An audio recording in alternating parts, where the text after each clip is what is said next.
Starting to the bottom right of Belgium, Vestige is the Terran player in red. It is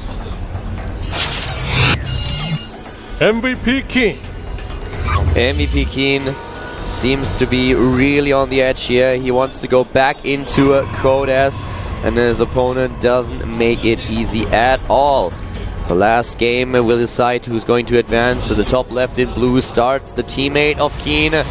It is, of course, the Protoss player called MVP Vampire. Vampire, great late game micro. In the last game, though, he just was not able to make it there, throwing away those stalkers. I felt like the idea was good, but the execution was a little bit rough, and Keen really capitalized on the fact that he was down in army. He knew he wouldn't have the tech out yet, and he had the medevac tech from earlier. When Vampire attacked, I really didn't like his micro there. I feel like he approached and thought he could take the game right there. He thought, okay, he tried to kill me with Hellions. I took down your Hellions. He didn't do as much damage as he wanted to. If I attack you with my gateways right now, you might not have enough. And then he goes in and he tries to do that damage, but I feel he didn't realize that there were only Marauders in those bunkers. He thought there were a couple of Marines, so suddenly he's losing Stalker after Stalker after Stalker, and then he's like, well, I actually have to start microing them. Before that, he didn't actually try to move a single one of them back. Not a single one. He loses 4, and then he starts to micro. Yeah, if he had micro a little bit better, I think he might have been able to actually take that game potentially with another Warfed, but instead he didn't even get to fall back with a good trade with the SCVs. Yeah, or at least just move them back, take down a few SCVs, and then move back with your army. You do the economic damage. You don't lose too many of your units. That would be coming through. That would be alright as well. Yeah, I think that would have been really great for him if he had been able to pull back like that. But Keen capitalized on it with his medevac tech, his army advantage. He's 1 for a 1-rack span this game though, no gas. Whereas Vampire sticks with 3 for 3, 2 into assimilator build. And I say this, that was a bunch of numbers back to each other, but basically what I'm saying is 3 games in a row he's gone for the double assimilator with 2 probes and gas. And that way a Vampire with the Scout has the Zealot actually in there. What did I just say? No, that doesn't make sense. The Zealot is trying to defend and the Scout is there for Keen. The other way around. He wants to keep the Zealot on the ramp with good micro. You can always dent the SCV twice, and he knows if he tries to chase the SCV in the main, the SCV will actually escape without taking any hits, so that's why I left the Zealot on the ramp like that. Now going up to 3 barracks. Keen not taking his gases too quickly. This is actually one of those maps where we could see the attempt of a Keen run by. Yes, it's actually very possible. There's a lot of space to the left and the right outside of the watchtowers. I think the first time that I've seen him do that was actually... was it Ohana? I think it was Ohana.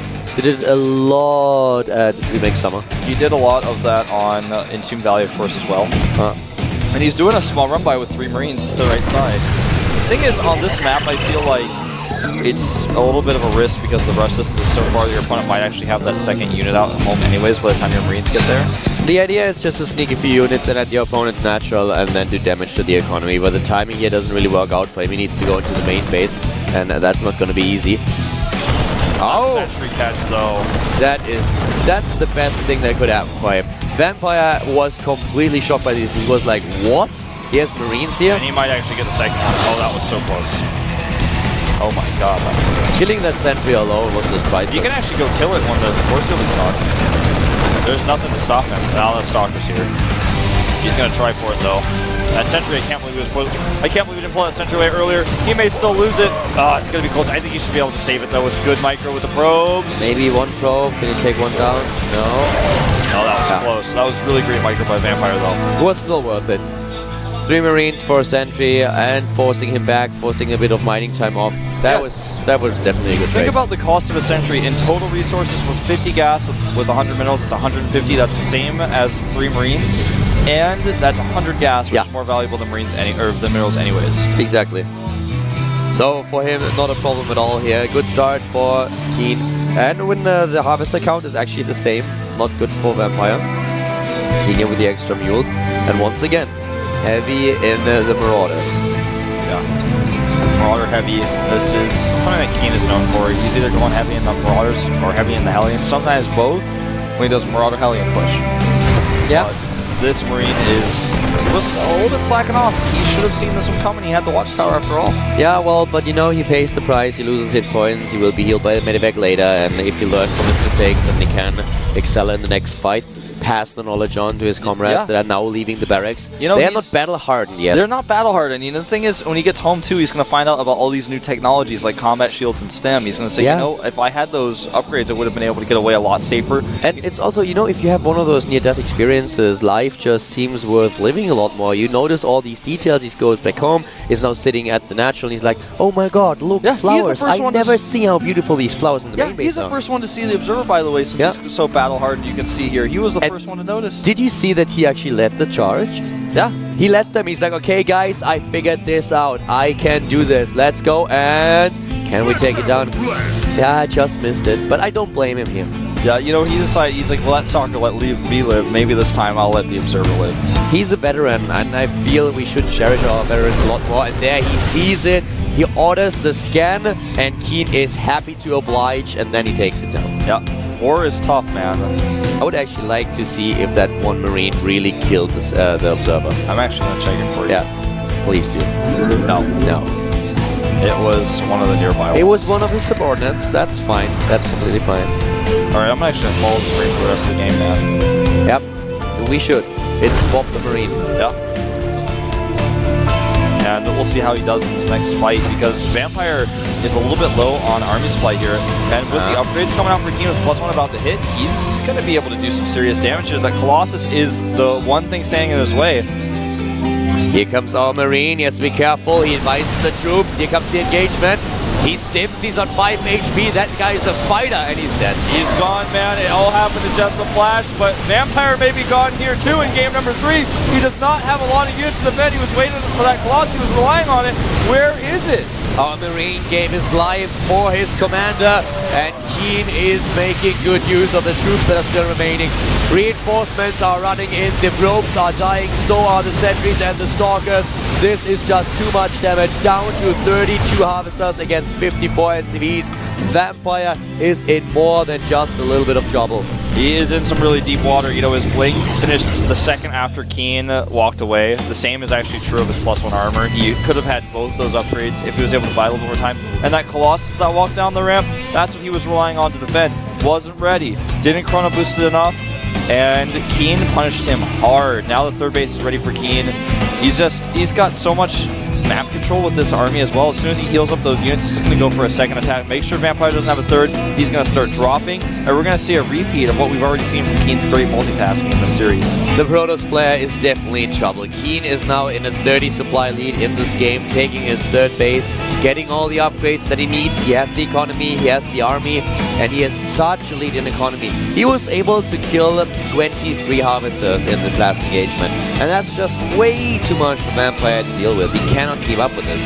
So now we have the second engineering bay coming up for Keen. We have the armory. He wants to finish it now, but he's preparing for the late game. Yeah, getting ready. Oh, and those two armies are actually bypassing each other, and the thing is, that's going to be very awkward for Vampire because he's the one who's going to die first. Yeah. The damage output for Keen is just so much better. It certainly is, and he's already there. He's already doing the damage. The same comes to the Vampire now. The SVs are trying to repair this bunker. That's the one line of defense he's got here. It's not going to work. Yeah, but all the time. Exactly. It's not only going to buy time. He's going to whittle down at the army strength of Vampire, and the army supply is currently 58 to 45. The third base at the bottom left hasn't even been scouted. Keen is in the main base. If he takes out that Colossus, he's pretty much as good as gold. There it goes. Now Keen can get Vikings out to deal with the Colossus that's coming towards his main. All he has to do is raise these depots, and for some reason he does not. Yeah, but still, he is going in with everything that he has. The SCV is leading the charge. The Viking is now there trying to take down the Colossus, and the rest of the army is killing their gateway units. Vampire at 20 supply, Keen at 80. This is game. Yep. The last of those Colossi will fall to the Vikings. GG. GG. Keen advances to Code S. Vampire was strong, but not strong enough.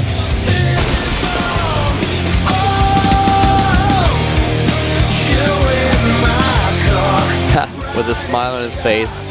Vampire was close. Won the first game, was ahead in the series, but with a 2-1, it is Keen who takes the best of 3. Yep, takes it.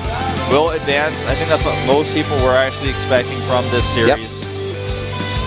But up next, we have First against Gumiho. Exactly, and I don't want to be in the first shoes here. Yes, man. he's a strong player. He's a really strong player, strong Protoss.